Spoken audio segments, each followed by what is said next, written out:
So yeah, as Pindi mentioned, I'm going to talk about my passion, which is something as simple actually as a concrete block, or what we see as our alternative to it. And I realize this might be a bit of a turn for Tech Vancouver, but hopefully I'll be able to convince you why it's technical by the end. I'm calling this Lessons from the Earth, and it doesn't involve any kind of Ayurvedic wisdom, Pindi, although I'm sorry to disappoint you. But my motivation, I'm a co-founder in Watershed Materials, a sustainable materials development company based in the Bay Area.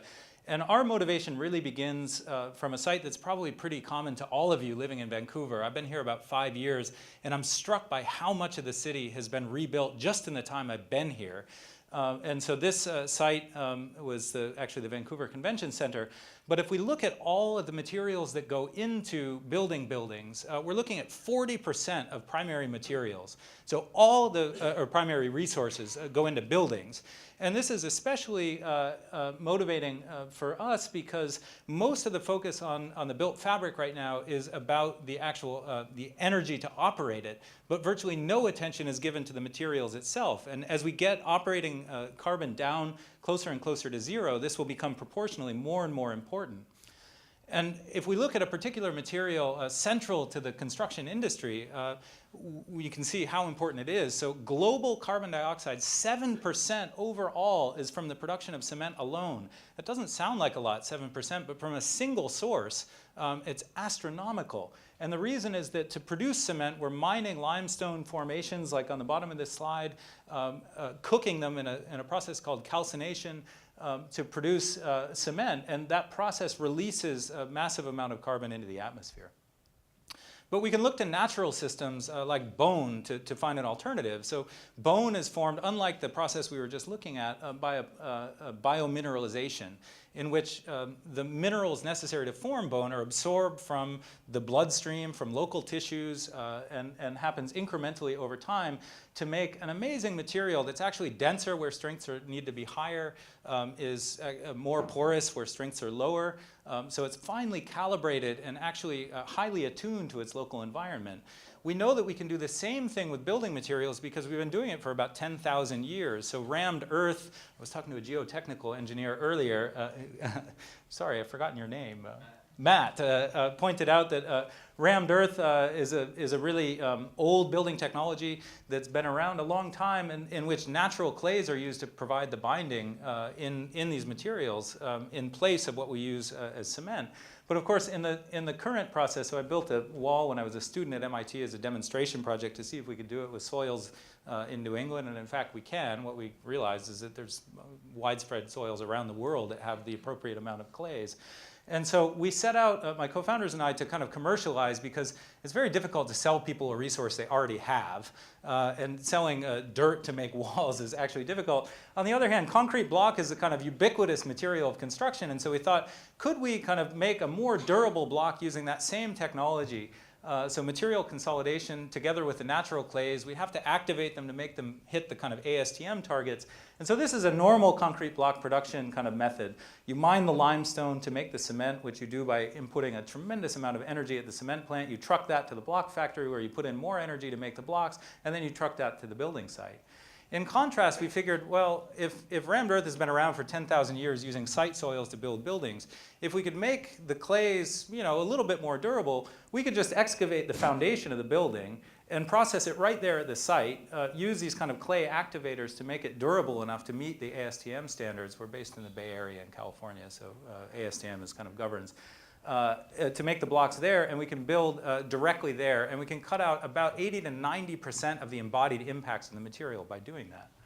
So it's actually not that complicated. But what it requires, and this is the technical part for Tech Vancouver, this is actually a soils map that Matt will recognize from the geotechnical field.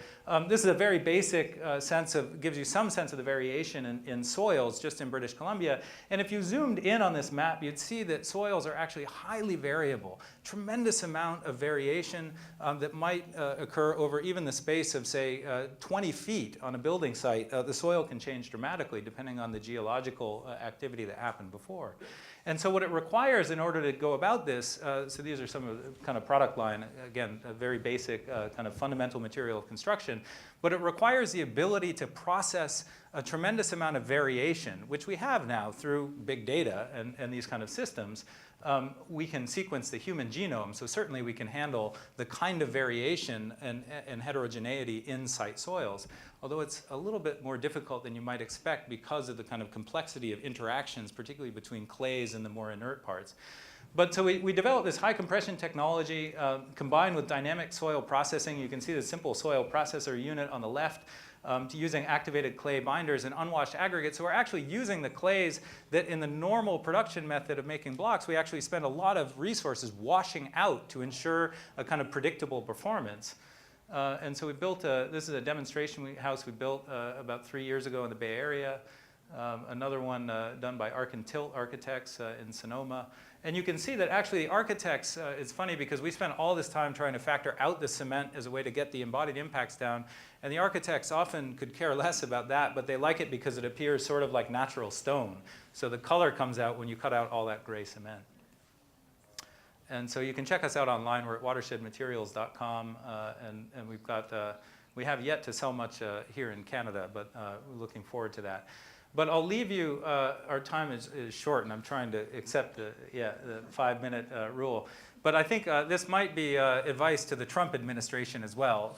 As a citizen still of the US, I actually, so the, the day Trump got the nomination, my wife and I realized, like, all right, this is serious. We're putting in our permanent residency application. So it had that's the silver lining for us. But basically, it's the middle one that maybe Trump could take a lesson from. But basically, I think the resources are all around us. We heard it about Maple Ridge. If you use what's available, what's immediately present, I think that we can actually get a lot of the kind of impacts of the way we're living now have to do with the fact that we don't use what's directly in front of us or under our feet in the case of rammed earth or these blocks that we're talking about. So I think that, whether that's been for us attracting talent in the Bay Area, but obviously applies to a lot of different places as well as the materials themselves we're using. The second one is accept heterogeneity and in fact realize that that's one of the biggest assets. The kind of variation in soils presents a challenge, but we have the means to deal with that. And I think that that's also been true, as an organization. We've got architects, contractors, materials scientists, nanotechnologists, all working on the mix designs and that sort of thing, as well as code officials and that sort of, so I think that accepting that kind of level of heterogeneity and actually encouraging it leads to better outcomes. And the last one is really unpopular in the startup world. Slow down. And I think that, the kind of, again, to Trump and what's going on, but more than that, we've seen a number of companies get into this space. We're not the only ones doing alkali-activated geopolymer masonry, but we're the only ones still around that are doing it. So CalStar and some others. Alkali-activated geopolymer masonry. Yeah, that's the technical part, Pindy. So it's just a different pathway to get the kind of strength of concrete without the kind of environmental impact of normal cements. But it's clear in our industry especially is very conservative. Contractors, engineers generally have been trained in concrete, in steel, and they get very nervous if they don't see those things in there. But we've found that actually the risks, particularly around buildings, human life is tantamount. We don't want to compromise any safety, and so we've been really careful to be sure that we can do what we say we're setting out to do. And I think sometimes in the startup space, we've had some encouragement from investors, why is it taking so long? And probably everybody's familiar with that. But I think there are times when you have to put your foot down and say, because we're doing it right, even though that's a bit unpopular here in startup world. So thank you very much. Thank you so much, Joe. Any questions? I'm going to try to get people who haven't asked questions. Sorry, I love you guys all. We'll start over there. Curious to know if you have considered testing the material in an earthquake scenario. Yes. So we're one of the reasons that we've gone with our blocks are structural. But in most seismic zones, they interface with kind of moment frames that provide a lot of the structural rigidity. We've also looked at developing facade blocks for that reason as a kind of soft entrance in. But basically, we are as strong as an ordinary, what's called a concrete masonry unit. So the ordinary gray block, we hit all those strength and durability requirements. So it's functionally interchangeable. And that's been a big focus of the company, was to actually really work to get a product that could be just swapped interchangeably to kind of minimize the barriers of entry or uptake in the building industry. But that's a great question. Yeah. Go on. So is your selling point more of lesser carbon footprint, or is there a cost advantage to using potentially material on site to produce these blocks? Yes. So first and foremost, our uptake, we're looking at a kind of cone of influence, so to speak, that begins with the people that are kind of like thought leaders around sustainability. So Rocky Mountain Institute, if you're familiar with them, we're shortlisted our product for their new headquarters and that sort of thing. We can't hit the cost metrics of mainstream block production yet because they have about a 110-year head start and massive economies of scale. At the same time, we're getting increased interest from the cement majors or block producers, because their leading cost driver is the cement content of their blocks. And this is particularly true in the developing world, where the cost of materials tends to be higher. We anticipate eventually being able to compete on cost, but for now, it's really selling because it's a beautiful product.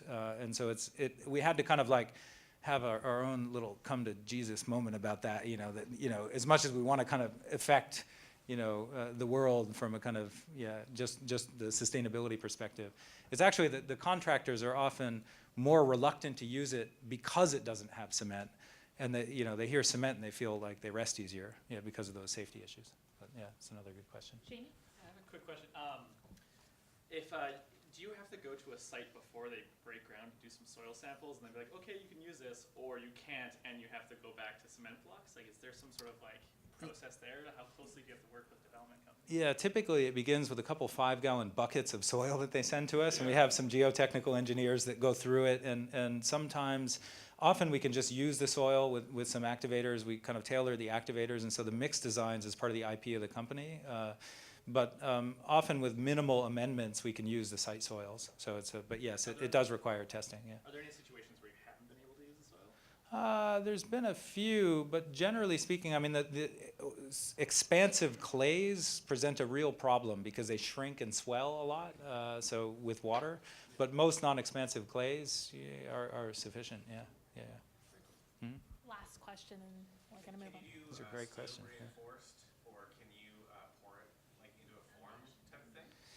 Yeah, so we don't cast the blocks. We actually, part of the IP is the actual manufacturing protocol. So we're actually just, we beat the hell out of it to kind of get it about 99% consolidated.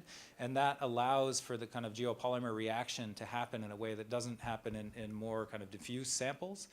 But the form factor of the blocks, again, going back to the earlier question, has hollow voids, so they can be grouted. If you're, in the architecture, you kind of fill the voids every so often as, with steel and actually pump it with concrete, which is, not so great for me, but I keep trying to, but it does stiffen the form a lot. We're looking at some alternative pathways to that as well, but that was another kind of motivation to keep the form what it is, so they can be used in, typical kind of reinforcement scenarios. Joe, you guys Yeah. have samples of the work at UBC, right? Like, isn't there a... No, we don't have. We Oh, have no, at it's the mushroom- Stanford. it was yeah, the yeah. mushroom thing. Well, yeah, I have some. I didn't talk about mushrooms today. Maybe There's a you can cool have me. thing with Yeah, mushrooms as yeah, yeah. well. We're growing some. Just all my credibility. I gotta go. Yeah. Thank you very much. Yeah. Thank you so much, Joe. The irony of the concrete behind you, I hope it wasn't lost on you.